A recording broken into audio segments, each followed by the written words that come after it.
गौरी सीतानाथ प्रेमानंदे अगवार हरि हरि बोल विदाय गौरी सीतानाथ प्रेमानंदे अगवार हरि हरि बोल समवेत भक्तबिंदे चरणे आमार कोटि कोटि दंडवत प्रणिपात। श्रीमद् भागवते मंगलाचरण श्लोके भागवतेर परिचय दिए व्यासदेव आह्वान जानिয়েছেন हरिकथा শুনবার জন্য দুজন মানুষকে, রসিক আর ভাবুক। নিগম কল্পতরুর গলিতং ফলম শুকমুখাদ অমৃত দ্রব সংযুতং পিবত ভাগবতং রসম আলয়ং রসিকা মুহু রসিকা ভুবি ভাবুক। ওহে রসিকগণ, ওহে ভাবুকগণ, আপনারা দুইজনে আসুন ভাগবতের আসনে। রসিক কাদের বলে? যারা কৃষ্ণ লীলা রসের মাতোয়ারা। ভাবুক কাদের বলে? যারা কৃষ্ণ তত্ত্ব জানবার প্রয়াসী, তারা ভাবুক, তারা চিত্ত দ্বারা ভাবনা করেন ভগবানকে। তাহলে রসিক আর ভাবুক, যারা কৃষ্ণ প্রেমরসে যাদের চিত্ত মাতোয়ারা, তারা আসবেন ভাগবতের আসরে। আর যারা নিরন্তর কৃষ্ণ ভাবনা করেন, তারা আসবেন ভাগবতের আসরে। ভাবুক আর রসিক, এই দুজনকে নিমন্ত্রণ পত্র পাঠিয়েছেন ব্যাসদেব।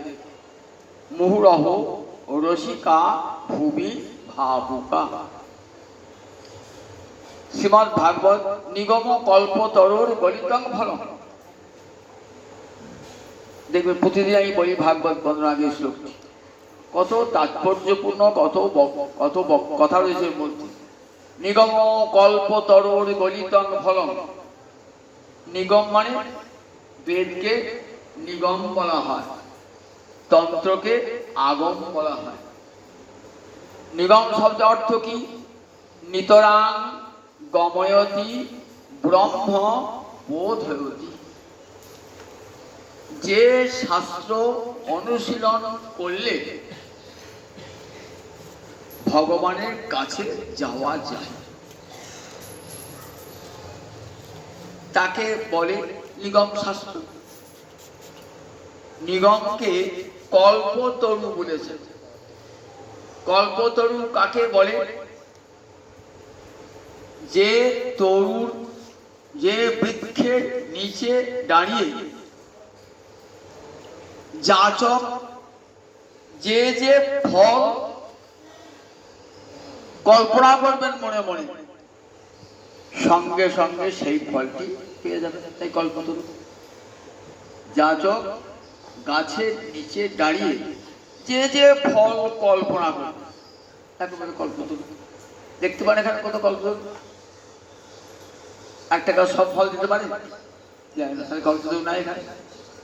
আম গাছে শুধু আম ফল দেবে, জাম গাছে শুধু জাম ফল দেবে, কাঁঠাল গাছ শুধু কাঁঠাল ফল দেবে, লেবু গাছ শুধু লেবু দেবে, পেয়ারা গাছ শুধু পেয়ারা দেবে, অন্য ফল তো দেবে না। কিন্তু স্বর্গে আছে একটা গাছ, স্বর্গের উদ্যানে, ইন্দ্রের উদ্যানে একটা গাছ আছে, তাকে কল্পতরু বলে। অর্থাৎ সেই গাছটা এমনই, যা চাইবেন, যে ফল চাইবেন সেই ফলই পাবেন। আম চান, জাম চান, কাঁঠাল চান, যাই চাইবেন, ওই একটা গাছই সব ফল দিতে পারে। তা বেদকে কার সঙ্গে তুলনা করা হলো? না, কল্প বৃক্ষের সঙ্গে। বেদ হলো কল্প বৃক্ষ। অর্থাৎ আমি বেদের কাছে যা চাইবেন তাই পাবে। কি কি চাওয়ার জিনিস আছে? তারপরে চারটি: ধর্ম, অর্থ, কাম, মোক্ষ। এই চারটিকে আমরা কি বলি বলে দেখি? পুরুষার্থ।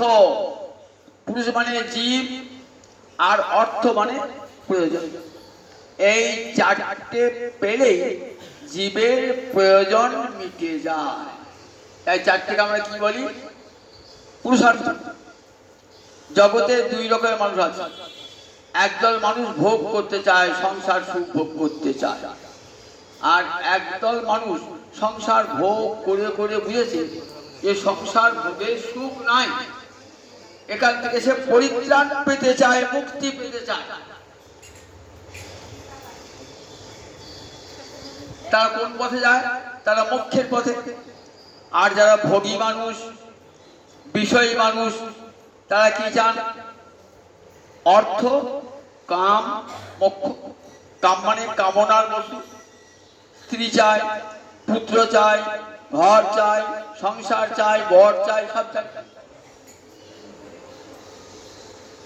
তারা কামনা চায়।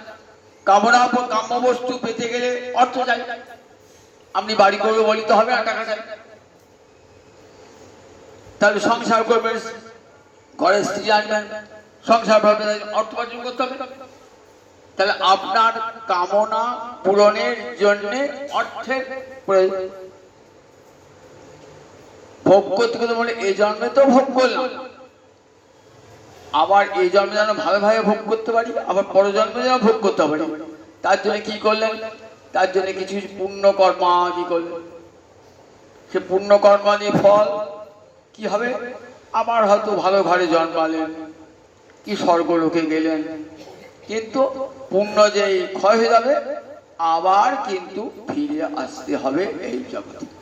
তাকে মুক্তি বলে না। যাগ যজ্ঞ করে জ্যোতিষ্ঠম, অগ্নিষ্ঠম, কত প্রকার বেদের যজ্ঞ আছে, সেই যাগ যজ্ঞকে ধর্ম বলা আছে। সেটি করে আপনি কোথায় যাবেন? যাগ যজ্ঞ করে ঊর্ধ্ব লোকে যাবেন। ঊর্ধ্ব লোক থেকে আবার পতন হয়ে যাবে। তাই একদল মানুষ যারা বিষয় চিন্তা করে না, বলে দেখো বিষয় ভোগ করে পর্যায়ে পুণ্যকর্ম করলাম, তারপরে আমি ব্রহ্মলোকে যাব, আমি তপলোকে যাব, যৌনলোকে যাব, মহলোকে যাব, কিন্তু ওগুলো ধ্বংস আছে, তো ওর তো আবার ফিরে আসতে হবে। সেখানে গিয়ে পুণ্য যে ক্ষয় হয়ে যাবে, ফিরে আসতে হবে। সুতরাং আমি এমন জায়গায় যাব যেখানে গেলে আর ফিরে আসতে হবে না, কোনোদিন সংসার ভোগ করতে হবে না। যদ্গত্বা নন বিবর্তন্তে তদ্ধাম পরম। গীতায় ভগবান কি বলছেন? যেখানে গেলে আর ফিরে আসতে হয় না, আর সংসারে জ্বালা ভোগ করতে হয় না, তিতাব জ্বালা ভোগ করতে হয় না, সেটাই আমার ধাম। গোলক বৈকুণ্ঠ বৃন্দাবন গেলে আর ফিরে আসতে হবে না, সেটাই আমার ধাম। যদ্গত্বা ন নিবর্তন্তে তদ্ধাম পরম। বেদ কিন্তু চারটে জিনিস আমাকে দান করতে পারে। আপনি যদি অর্থ চান, তাহলে বেদে এমন নামে যাগযজ্ঞ আছে, যে যাগযজ্ঞ করলে অর্থ ধনরাশি হবে। বেদের প্রথম মন্ত্রে দেখে অগ্নিসূক্তি। অগ্নিম ইরে পুরোহিতং যজ্ঞস্য দেবমিত্তিজং হোতারং রত্নধাতমম। অগ্নিদেবকে স্তুতি করছি। হে অগ্নি, আপনাকে স্তুতি করি, আপনি ধন দান করুন, রত্ন দান করুন। অগ্নি ধনদাতা, রত্নদাতা। তাহলে বেদের ধন কামনা আছে। কেউ যদি পুত্র কামনা করেন, পুত্রের শ্রীযজ্ঞের বিধান আছে। পুত্রের শ্রীযজ্ঞের বিধান আছে। আবার যদি স্বর্গলোকে যেতে চান, তার জন্য জ্যোতিষ্ঠম, অগ্নিষ্ঠম যজ্ঞের কথা বলা হয়েছে। তাহলে ধর্ম, অর্থ, কাম এটা তো দিতে পারে, উপরন্তু যারা চান মোক্ষ আর ফিরে আসতে হবে না, সেটার কথাও বেদে আছে, উপনিষদে আছে। বেদের মস্তক স্বরূপ উপনিষদ, সেই উপনিষদেও কেমন করে ভগবানকে পাওয়া যাবে? ঈশাবাস্যমিদং সর্বং যৎকিঞ্চ জগত্যাং জগৎ তেন তক্তেন ভুঞ্জিতা মা গৃত কস্য সিদ্ধ। সংসারে থাকবে, ভোগ করবে, ত্যাগের মধ্য দিয়ে ভোগ করো। ত্যাগে এই জানবে গোটা সংসারটাই আমার দ্বারা আচ্ছাদিত। জগতের সব জায়গায় আমি রয়েছি, এমন জায়গা নাই যেখানে আমি নাই। ঈশাবাস্য, মনে করো না বাড়িটা আমার, ঘরটা আমার, মনে করো না। ঈশাবাস্যং, সব গোবিন্দের আবাসন, সব এসে ভগবানের ঈশ্বরের আবাস স্থল গোটা বিশ্ব। তাকে আমার আমার বলে থাকি। কত বড় ভ্রান্ত ধারণা! পরের বাড়িকে আমার বলছি। আপনি ঘর বাড়ি যে এটা আমার বাড়ি দেখাচ্ছেন, আমার বাড়ি, তোমার বাড়ি। তুই তো দুদিন বাড়ি মরে যাবে, 50 বছর ভোগ কর, 60 বছর ভোগ করার পর। তারপর যাবে, সে বলবে আমার বাড়ি, সেও মরে যাবে, সেও বলবে তার বাড়ি হলো না। তাহলে বাড়িটা কার? দেখুন, যেই বাড়ি বলে দাবি করছি, বাড়িতে যেই সে আমি 100 বছর বানালাম, 100 বছর বাড়িটা ভোগ করলাম, তারপর মরে গেলাম। মরে যাওয়ার পর যদি জাতিস্বর হয়, আমার পূর্বজন্মের কথা মনে থাকলো, আমি ছেলে বলে এটা আমার বাড়ি, ছেলে দূর দূর কোথায় কে বলে তোমার একটা বাড়ি। তাহলে দেখো, আমার বাড়ি বলে কত কত ভ্রান্ত ধারণা পোষণ করি। সবই তো ভগবানের বাড়ি। কেউ বলতে পারে না আমার বাড়ি, আমার ঘর, আমার সংসার। ঈশাবাস্যমিদং। তারপরে দেখো, যেখানে গেলি, যাকে যাকে জানলে পারি, যাকে মৃত্যুকে পরিচয় করা যায়, তাকে আশ্রয় করা ছাড়া আর কোনো পথ নাই। উপনিষদ বলেছেন, দেখো, যাকে জানলে পারে মৃত্যু পর্যন্ত অতিক্রম করা যায়, আর জন্ম মৃত্যুর চক্রে আসতে হয় না। বেদাহমেতং পুরুষং মহান্তং আদিত্য বর্ণাঙ্গে তমসো পরস্তাৎ। ভারতবর্ষে আর্য ঋষি বলছেন, আমি জেনেছি সেই পরম পুরুষকে, বেদহম এতং পুরুষং, সেই মহান পুরুষকে জেনেছি। আদিত্য বর্ণ, যিনি সপ্রকাশ, যাকে প্রকাশ করবার জন্য কিছু দরকার হয় না। এই জগৎকে প্রকাশের জন্য চন্দ্র সূর্য লাগে, রাতের বেলা দেখতেই পাই না, সকালে সূর্য জ্বললে সব আলোকিত করতে তবে দেখতে পাই, কিন্তু ভগবানের সব সময় দিয়া ভগবানকে দেখা যায়। কারণ যস্য ভাষা সর্বম ইদং বিভাতি, যার অঙ্গ জ্যোতিতে সব আলোকিত হয়। গীতাতে ভগবান কি বলেন? সূর্যচন্দ্রের আলো দেখেছো তো? ওটা কার? ওটা আমারই তেজ। সূর্য আমার কাছ থেকে পেয়েছে, চন্দ্র আমার কাছ থেকে পেয়েছে। যদ আদিত্য গতম তেজ যদ ভাসতে অখিলম, সূর্যের তেজ যা জগৎকে প্রকাশিত করে, সেটা আমার, ভগবান। তাহলে সব গোবিন্দের।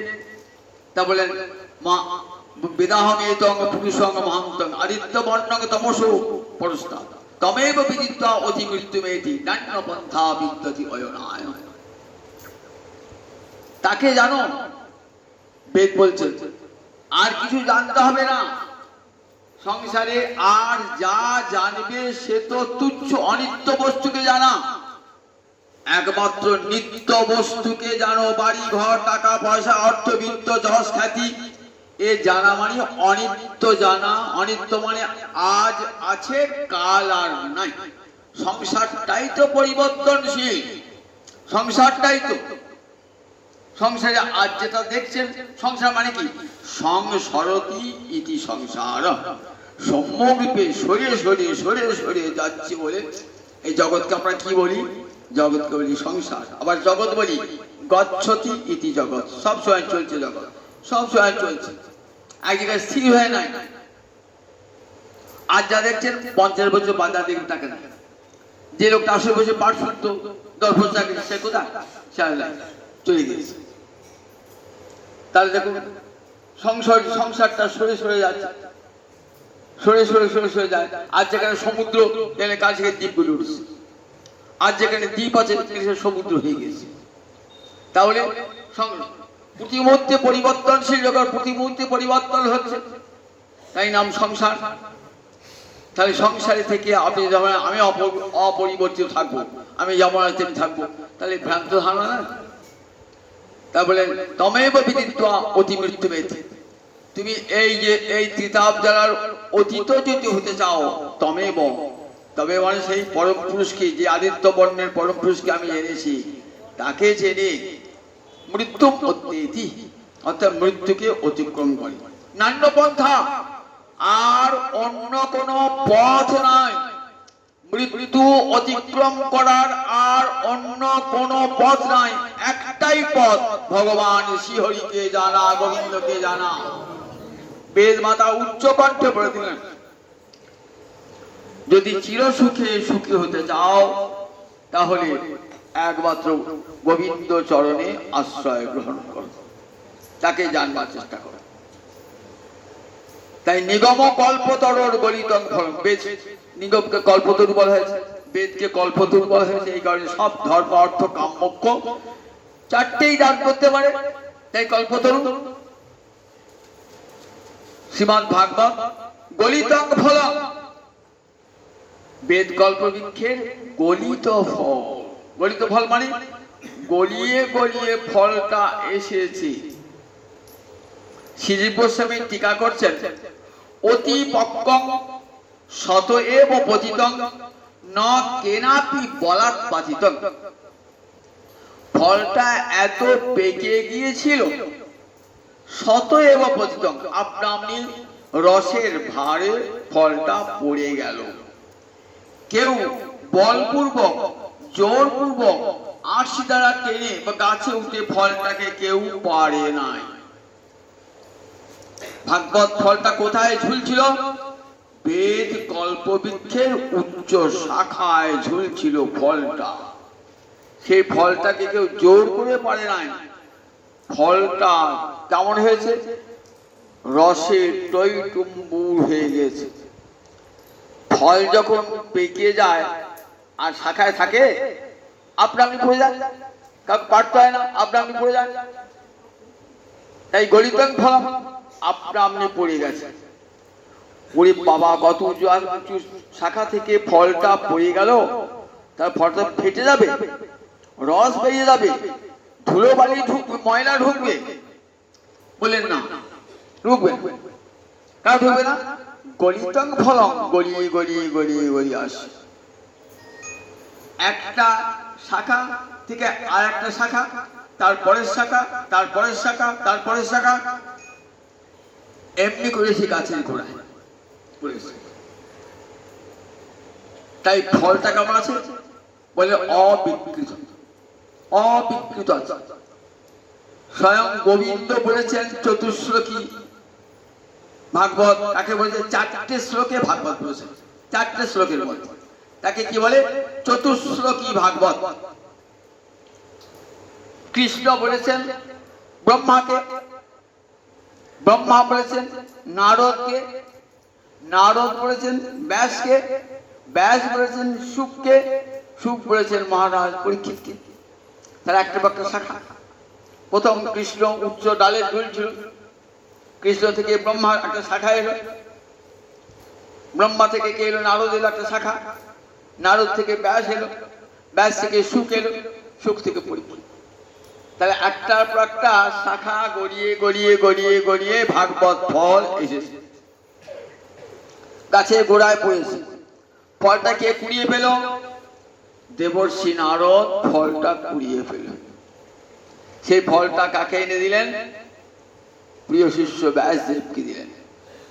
ব্যাসদেব আবার সেই ফলটা কাকে দিলেন? নিজ পুত্র শুককে দিলেন। নিগম কল্পতরুর গলিতং ফলম সুখমুখাৎ অমৃত দ্রব সংযুত।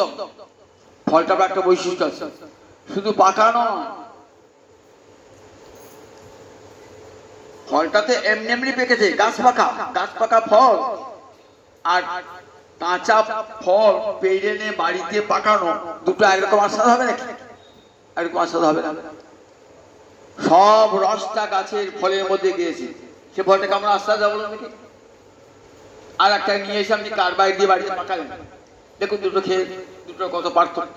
একটা গাছ পাকা ফল আর একটা বাড়িতে পাকানো ফল, দুটো ফলের কত পার্থক্য। কেবল ভাগবত জোর করে পাকানো নয়, কৃষ্ণ প্রেম ভক্তি রসে যখন টইটুম্বুর আপনা আপনি পড়ে গেছে, শাখার পর শাখা, শাখার পর শাখা, গড়িয়ে গড়িয়ে এসেছে। নিগম কল্পতরুর গলিতং ফল সুখমুখাদ অমৃত দ্রব্য সংযুত। আবার দেখবেন আম গাছে না বা অন্য কোনো ফলেতে গায়ে একটা কালো দাগ থাকে, সেটা কে খায়? সুখ পাখিতে খায়। রাত্রিবেলায় সুখ পাখি ওই ফলটা খায়, ওই সুখ পাখির লালাটা মিশে যায়, ফলে দেখবে সেই পাকা আমটা অধিকতর মিষ্টি, কারণ সুখ পাখির লালাটা আছে। এই ভাগবত ফলটায় কার লালা আছে? বললেন সুখদেবের লালা আছে। সুখমুখাদ অমৃত দ্রব্য, সুখদেবের অমৃতের লালা লেগে আছে। আগে সুখদেব আস্বাদন করেছেন তো ফলটা। জগতের জীব তোমরা খাও, আশীর্বাদ করছেন মঙ্গলাচার্য। পিবত ভাগবতম, কে? ব্যাসদেব, জগৎগুরু ব্যাসদেব আশীর্বাদ করছেন। পিবত ভাগবতং রসং। ভাগবতকে ফল বললেন, তা ফল কি আবার কেউ পান করে নাকি? আম আবার কেউ পান করে নাকি? পেয়ারা পান করে? দুধ পান করে, চা পান করে, শরবত পান করে। আপনি বললেন ভাগবত ফল। আবার পিবত বলছেন, পা ধাতু থেকে পিবত শব্দটি এসেছে, পান করা। বলে না না, জগতের ফলের মতো নয়, এটি কেমন রসময় ফল। ভাগবতং রসম, রসময় ফল। ফল বললে কি দোষ হয়? দুটো দোষ হয়। ফলে আটি থাকে, খোসা থাকে, থাকে না? ফলে আটি কেউ খায়, আমি আটি কেউ খায়, খোসাটা খায় কেউ, খোসা ফেলে দেয়। তাহলে আটি আর খোসা বাদ দিয়ে ফলটা খায়। তাহলে ভাগবত যদি ফল হয়, তাহলে নিশ্চয়ই তার আটি আছে, খোসা আছে, সেটা পরিত্যাগ করতে বলেন। ভাগবতে আটিও নাই, ভাগবতে খোসাও নাই। রসতুল্য ভাগবত ফল, এটি পান করে করে খেতে হয়। পিবত ভাগবতং রসমাল। মোহ একবার খেলে মনে হয় বারবার খায়, বারবার শুনি। সাধু সাধু পদে পদে, মনে হয় বারবার আস্বাদন করি, বারবার আস্বাদন করি, বারবার আস্বাদন করি। হরি কথা যদি ঠিক মতো কানে ঢোকে, আর যদি রসিকার ভাবুক হয়, তাহলে বারবার শুনতে ইচ্ছা হবে। যেদিন কারে ঢুকবে না, দেখবেন সেদিন কেমন ভক্তের অবস্থা। কৃষ্ণ নামামৃত বিনে খায় যদি অন্ন পানে, তবু ভক্তের দুর্বল জীবন। কৃষ্ণ নামামৃত বিনে খায় যদি অন্ন পানে, তবু ভক্তের দুর্বল জীবন। কানে কৃষ্ণ কথা ঢুকলো না, ঘরে অন্ন ভোজন করছেন, জল পান করছেন, শরবত পান করছেন, ভক্তের কিন্তু জীবন তাতে থাকে না। ভক্ত বলে আমার কথা আজকে কানে হরি কথা ঢোকে না, এটাই তো আমার জীবনের সবচেয়ে বড় দুর্দিন। যদচ্যুত কথালাপ কর্ণ পীযুষ বর্জিত, তদ্দিনং দুর্দিনং মন্যেন মেঘাচ্ছন্নং দুর্দিনং। কাকে দুর্দিন বলি? আমার কোনো বন্ধু বিয়োগ হয়েছে, মনটা খারাপ, আজ আমার খুব দুর্দিন, আমার অত্যন্ত প্রিয়জন আর সংসার ত্যাগ করেছে। কি ঘোর করে মেঘ এসেছে, এখনই পৃথিবী ভাসিয়ে দেবে, বলে কো ঘোর দুর্যোগ। বলি তো শাস্ত্র বলছে না গো না। কোন দিনটা দুর্দিন জানো? যদচ্যুত কথা লাভ কর্ণ পীযুষ বর্জিত। অচ্যুত মানে কৃষ্ণের কথাটা কেমন পীযুষ, অমৃত তুল্য, সেটা যেদিন কানে ঢুকলো না, তদ্দিন দুর্দিন মনে জানবে সেই দিনটা আমার দুর্দিন। আজ আমার কানে এক ফোঁটা কৃষ্ণ কথা গেল না, আমার জীবনটা বৃথা। তদ্দিনং দুর্দিনং মন্যে ন মেঘাচ্ছন্নং দুর্দিনং। আকাশ জুড়ে মেঘ এসে পৃথিবী ভাসিয়ে দেখ না, আজ আমার কানে তো কৃষ্ণ কথা শুনলো না। তাই কৃষ্ণ নামামৃত বিনে খায় যদি অন্ন পানে, তবু ভক্তের দুর্বল জীবন। ভক্ত বেঁচে থাকে না, কৃষ্ণ নাম আর কৃষ্ণ কথাই তার জীবাত্মা। বাল্মীকি কোটি কোটি বৎসর বেঁচে ছিলেন। কি খেয়েছেন? কে তাকে খাবার দিয়েছিল?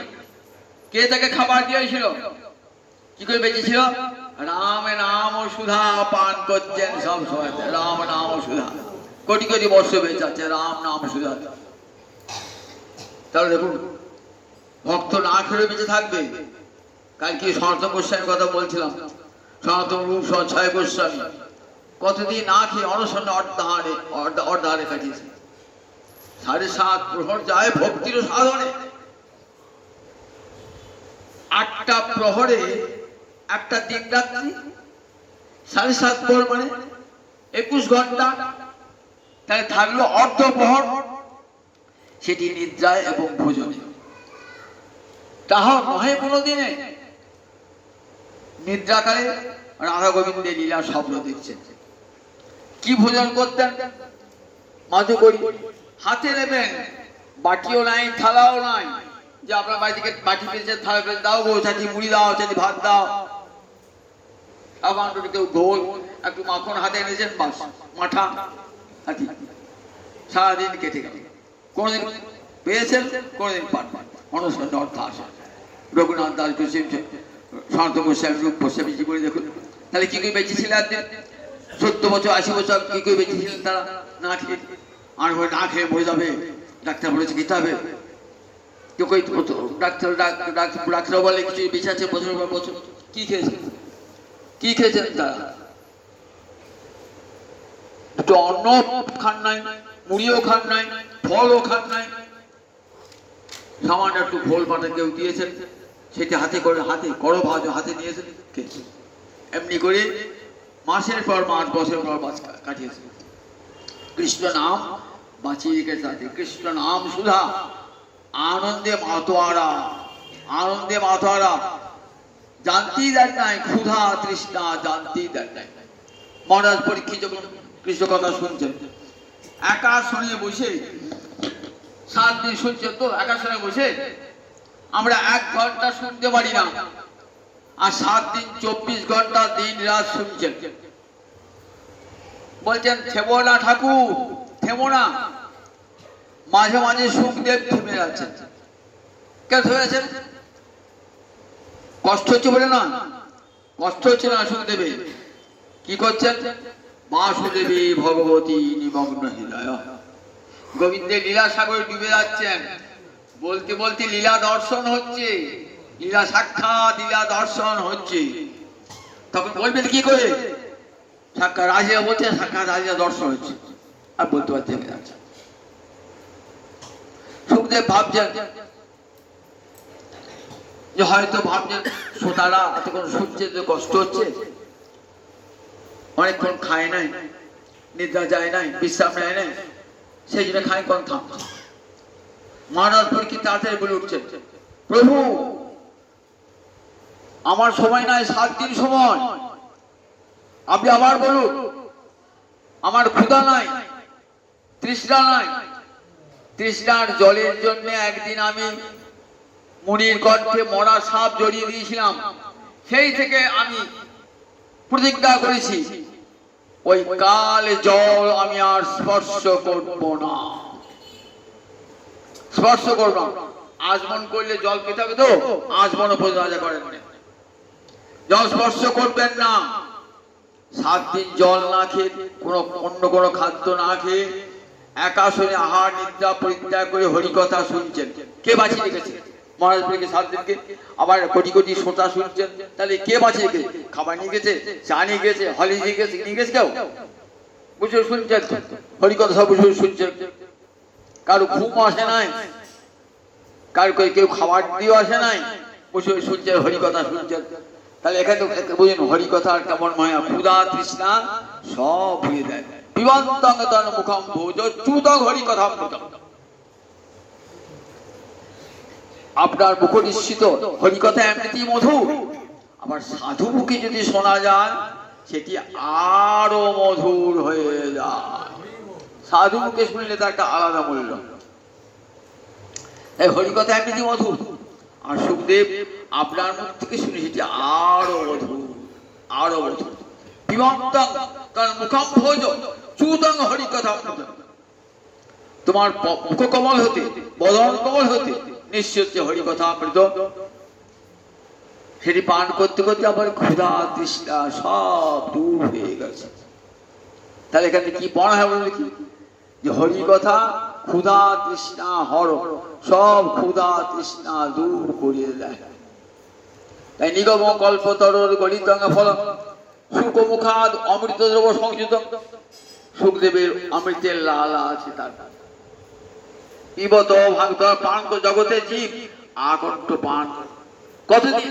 আলয়, লয় মানে মুক্তি। যতদিন না মুক্তি হচ্ছে ততদিন পান করব। যতদিন না মুক্তি হচ্ছে ততদিন পান। তাহলে মুক্তির পর আর পান করতে হবে না? বলে না, মুক্তির পরও আরো অধিক অধিক রূপে আস্বাদন হয়। পরে যখন মহারাজ পরীক্ষিত বলছেন, প্রভু গোবিন্দের কথা বলো, গোবিন্দের কথা শুনতে যান তৃপ্তি হয় না জানো? নিবৃত্ত দর্শই রূপে গিয়ে মহারাজ ভব সদা শত্রু মনোভিরামান অপমান বিরচেত গুণানুবাদ ভগবত গুণানুবাদাত বিনা প্রসন্নাত। নিবৃত্ত দর্শই উপগীয়মান, দর্শা মানে বিষয় বাসনা। বিষয় বাসনা যাদের একবারে চলে গেছে তাদের কি বলে? মুক্ত পুরুষ। আর কোন বিষয় বাসনা নাই, তারা অধিক অধিক রূপে এই উপসর্গটা দিয়েছেন কেন? অধিক অধিক আধিক্য উপগীয়মান। তারা আস্বাদন করে এত আনন্দ না, খুব ভালো জিনিস খেয়েছেন তো, পেট ভরে খেয়েছেন, কি আর ঠেকার ওঠে না? সাধুরা মুক্ত পুরুষেরা সেই হরিকথা মুক্ত পান করে এত আনন্দ, গানের মধ্য দিয়ে বাড়ি আসে। গান তখন হয় হৃদয় যখন প্রচন্ড আনন্দ হয়, তখন মুখ দিয়ে আমরা গান বেরিয়ে আসি। উপগীয়মান এত কৃষ্ণ প্রেমে আস্বাদন অনুভব করেছেন, যার মুক্ত পুরুষেরা অধিক অধিক রূপে কীর্তন করছে। তাহলে মুক্ত পুরুষেরা পান করেন।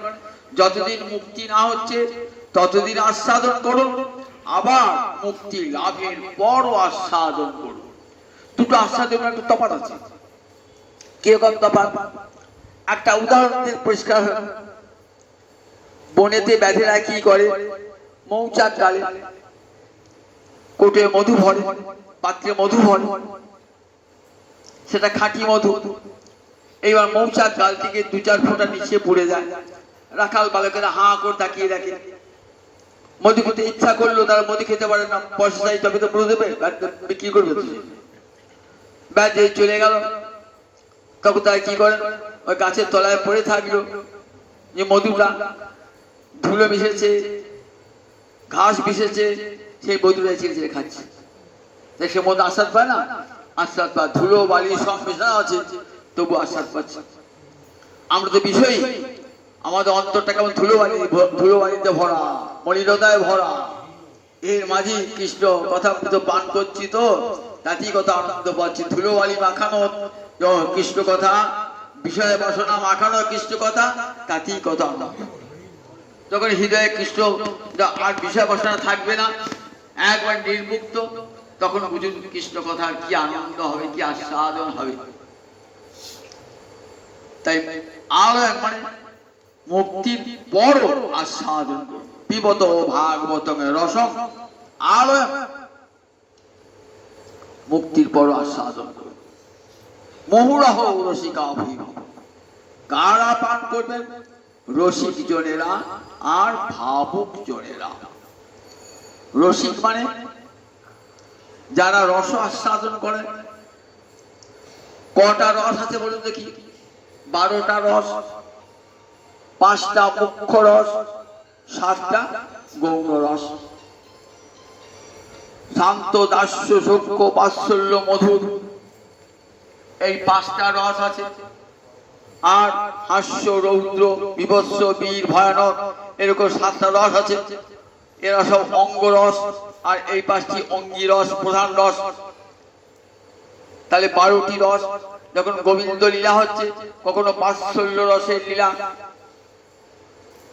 কখনো সূক্ষ্ম রসের লীলা, কখনো মধুর রসে লীলা ভক্ত আস্বাদন করছে, যারা রসিক জন তারা আস্বাদন করছে। মা যশোদা গোপালকে বেঁধেছে, কি করে বেঁধেছে, কি করে বেঁধেছে? মাকে দড়ি দিয়ে বেঁধেছে, কেন? দধি ভাণ্ড ভেঙেছে বলে। এই লীলাটা দেখছেন তো, কিন্তু যখন এই লীলা দেখছেন না, তখন এই তত্ত্বটাও মনে পড়ে যাচ্ছে। তত্ত্ব ছাড়া কখনো লীলা হয় না।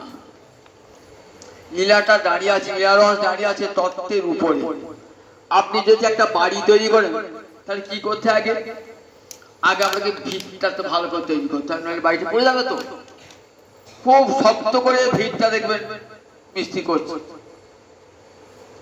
একদিনে চুন সুলকি দিয়ে দিনের পর দিন পিটিয়ে যাচ্ছে, পিটিয়ে যাচ্ছে, পিটিয়ে যাচ্ছে। আপনি কংক্রিট দিয়ে ঢেলে দেন যাতে বাড়িটা পড়ে না যায়। তাহলে আপনি যে লীলারসে আস্বাদন করবেন, তার মূলে আছে তত্ত্ব। এই তত্ত্ব না থাকলে কি হবে? রস আস্বাদন ভালো করে হয় না। মূল তত্ত্বটি থাকলে তবে তো রসটি আস্বাদন হবে। তত্ত্বজ্ঞান না থাকলে পরে তত্ত্বকে ভিত করে রস দাঁড়িয়ে আছে। মা যশোদা গোপালকে মানছে, জগৎ কি দেখাচ্ছে, কি দেখাচ্ছে? জগৎকে দেখাচ্ছেন, দেখো ভগবানকে বাধা যায় না।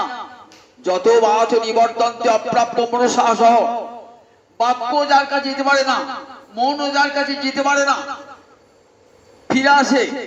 আর সেই ভগবানকে মা যশোদা বাঁধছে। কি করে বাঁধছে? বলছেন বাৎসল্য রসের বন্ধনে বাঁধছেন ভগবানকে। এমনি করে তুমি যদি বাৎসল্য রস দান করতে পারো, ভগবানকে বাঁধতে পারবে। এই তত্ত্বটা এর মূলে রয়েছে। এই তত্ত্বটা, এই গোপাল মাটি খেয়েছিস? খাই নাই। মাটি খাই নাই। তাহলে গোপাল তুই মিথ্যা কথা বলছিস, মিথ্যাবাদী। মিথ্যাবাদী কে কেউ ভজনা করে? না না, ঠিক কথা বলেছে গোপাল। গোপাল বলছে জগতে মাটি আবার কোথায়?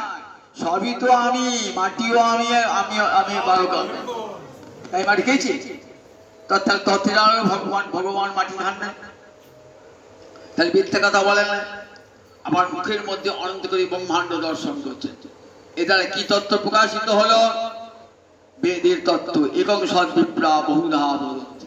সেই এক বহু হয়েছেন। তিনি মানুষ, তিনি পশু, তিনি পাখি, তিনি নদী, নালা, ঘর বাড়ি, সব তিনি হয়েছেন এক ভগবান অনন্ত রূপ। এই যে বেদ বাক্য, বেদবাণী, সেটি সার্থক হয়েছে। এই মূলে এই তত্ত্বটি রয়েছে। তাহলে এই তত্ত্বটি যদি না জানেন, তাহলে রসটা আস্বাদ হবে?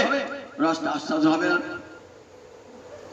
আপনি রামায়ণের রাম কাহিনী শুনছেন, দেখছেন রাবণ হি হি করে সীতাকে টানতে নিয়ে গেল। তখন আমি বললাম, সীতাকে টানতে নিয়ে গেল রাবণ। রাবণ স্পর্শ করলো সীতা দেবীর, সীতা পরমালক্ষ্মী, তার অঙ্গ স্পর্শ করলো রাবণ দস্যুদেব। মনে আমরা কেমন হয় সন্দেহ জায়গায় বলুন দেখে একবার। বললেন না না, রাবণের ক্ষমতায় সীতা অঙ্গ স্পর্শ করে। রাধারানী অঙ্গ স্পর্শ কৃষ্ণ ছাড়া কেউ করতে পারে? বিষ্ণুপ্রিয়ার অঙ্গ গৌরহরি ছাড়া কেউ স্পর্শ করতে পারে? লক্ষ্মীর অঙ্গ নারায়ণ ছাড়া কেউ স্পর্শ করতে পারে? তাহলে সীতা দেবীর অঙ্গ যে রাবণ বলে না গো না, যে সীতাকে টানছে ওটা ছায়া সীতা, ছায়া সীতা, সত্যিকারের সীতা নয়। সত্যিকারের সীতাকে নিয়ে গেছে অগ্নিদেব, কাছে রেখে দিয়েছে। রাবণকে ধ্বংসের পর অগ্নিদেব, অগ্নি পরীক্ষা, তখন অগ্নিদেব নিয়ে এলেন, এই দেখুন তোমার আসল সীতাজি এখানে। রামচন্দ্র তুমি ভেবো না যে তোমার স্ত্রীকে রাবণ স্পর্শ করেছে। তবে তো রামচন্দ্রের বিশ্বাস জন্মালো। তাহলে দেখুন এই তত্ত্বটি যদি না জানেন, তাহলে কি মনে হবে? রাবণের প্রতি বিদ্বেষ আসবে একটা। রাবণ তো যে সে লোক না, রাবণ যে সে লোক ভক্ত, গোবিন্দের ভক্ত। সে জয় বিজয়, বৈকুণ্ঠের জয় আর বিজয়, তারাই আজ রাবণ আর ভবিষ্যৎ হয়েছে। রাবণ আর কুম্ভকর্ণ হয়েছে, তারাই বৈকুণ্ঠের জয় আর বিজয়। তাহলে আপনি রাবণের প্রতি বিদ্বেষ করছেন, ভক্তের প্রতি বিদ্বেষ করা যায়? তত্ত্বটি যদি জানেন, তাহলে রামকে প্রণাম করবেন, রাবণকে প্রণাম করবেন। রাবণ তো ভক্ত, বৈকুণ্ঠ শুধু লীলাটি দেখাবার জন্য শত্রু রূপেছে, লীলাটি দেখাবার জন্য শত্রু রূপে এসেছে। তাহলে এই তত্ত্বটি জানেন লীলা আস্বাদ হবে, আর তত্ত্ব যদি না জানেন লীলা আস্বাদ হবে না। সেই জন্য বলছে রসিকা ভুবি ভাবুকা, যারা কৃষ্ণ তত্ত্ব জানতে চান তারা আসুন ভাগবতের আসরে, আবার যারা লীলারস আস্বাদন করতে চান তারাও আসুন আসরে। আগে তত্ত্বটি জানতে হবে, তবে রসটি আস্বাদন হবে। আমি রাসের তত্ত্বই জানেন না, তো যে গোবিন্দ অনেক গোপনারীকে নাচাচ্ছে, এ আমরা কি লীলা? আমরা মনে একটা মনে হবে অসংখ্য গোপনারীকে নাচাচ্ছে, এ আবার কি লীলা? বললেন না গো না, অসংখ্য গৌনারী কে জানো? স্বয়ং গোবিন্দই হয়েছে অসংখ্য গোপনারী। গোবিন্দ অঙ্গতি রাধারানী, রাধানী অঙ্গতি সমস্ত কোটি কোটি গোপী। তাহলে গোবিন্দ নিজেকেই নিজে আস্বাদন করছেন, সাস্বাদন লীলা সমানে নিজে নিজেকেই নিজে আস্বাদন করছেন। এই লীলাটাকে আবার কি দরকার ছিল? দরকার ছিল গীতার শেষ বাক্য সর্বধর্মান পরিত্যাজ্য মামেকং শরণং ব্রজ, সর্বধর্ম পরিত্যাগ করে আমার চরণে আশ্রয় নাও। এই গোপীর আত্মসমর্পণে জগৎকে দেখালেন কেমন করে সর্বধর্ম পরিত্যাগ করে গোবিন্দ চরণে আশ্রয় গ্রহণ করতে হয়। গোপীরা জগৎগুরু দেখালেন সব ধর্ম পরিত্যাগ করে গোবিন্দ চরণকেই আশ্রয় করো, তাহলে কোনো ভয় থাকবে। তাই মুহুরা, তাই তত্ত্বটিকে জানতে হয়, তত্ত্বটিকে জানলে তত্ত্বের উপর রস দাঁড়িয়ে আছে। মুহুরহ রসিকা ভূমি ভাবুক, জগতে রসিকগণ আসুন, ভাবুকগণ আসুন ভাগবতে আসলে, তার শ্রীমদ ভাগবত আস্বাদন করুন। দুটোই পাবেন, তত্ত্বও পাবেন আবার রসও পাবেন, আস্বাদন হবে, হৃদয় ভরে যাবে, আনন্দে ভরে যাবে। এই শ্রীমদ ভাগবতে কি আছে? ভাগবত ধর্মের কথা। ভাগবত ধর্মে তো বেদেই বাস বলা আছে, কারণ বেদে বেদেশ্য সর্বই অহমেব বেদ্য, সব বেদে আমি একমাত্র বেদ্য। কই বেদ খুঁজে গোবিন্দ খুঁজে পাই না তো, তারপরে খুঁজে পাওয়ার জন্য এসো ভাগবত পড়ো আর বেদ গীতা পড়ো, এই দুটি হচ্ছে বেদের ফল। শ্রীমদ্ ভাগবতকে বেদ কল্পবৃক্ষের ফল বলা হয়েছে, আর গীতাকে কি বলা হয়েছে? সর্বপরিষদ গাম দগ্ধা গোপালনন্দন পার্থবস্য সুধীর ভোক্তা দুগ্ধং গীতা মুগ্ধং। উপনিষদ হলো বেদের শিরোমণি, উপনিষদ গাভী বলা হয়েছে, সেই উপনিষদ গাভীর দুগ্ধ হলো শ্রীমদ্ ভগবত গীতা। তাহলে গীতা পড়লি বেদে কি আছে জানা যায়, আর ভাগবত শুনলি বেদে কি আছে জানা যায়।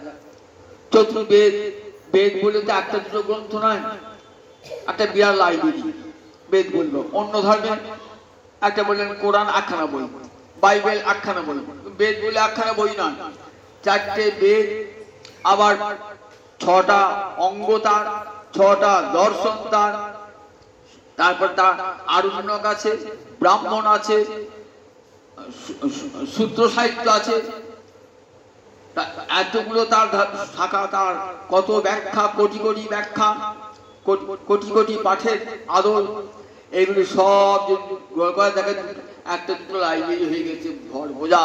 তাহলে বেদ বলে সেইটা আমরা পড়তে পারবো, সারা জীবনে কোটি কোটি জন্ম হলে পড়তে পারবো, বলে অত দরকার নেই।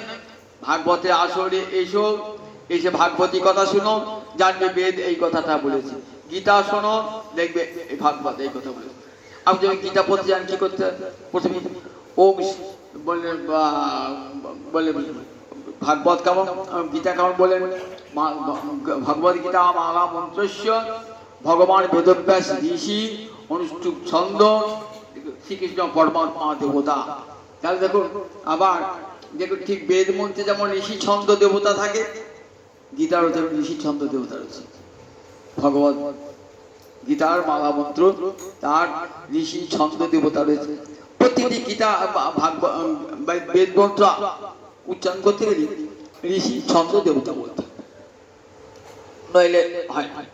তাহলে যখন গীতা পড়ছেন সেখানে ঋষি ছন্দ দেবতা আছে, আর ভাগবত ঋষি ছন্দ দেবতা আছে। তাহলে বোঝা যায় এই দুটি বেদের সমান মান্য, বেদের সমান মান্য গীতা এবং ভাগবত। এই দুটি কান পেতে শুনলে বেদে কি আছে সব জানা যায়। এই দুটি গ্রন্থ বসে বসে শুনলে এই ভাগবত ধর্মের কথায় আগামী দিন শোনাবো। আজ ভূমিকা করে রাখলাম। জয় নিতাই, জয় নিতাই।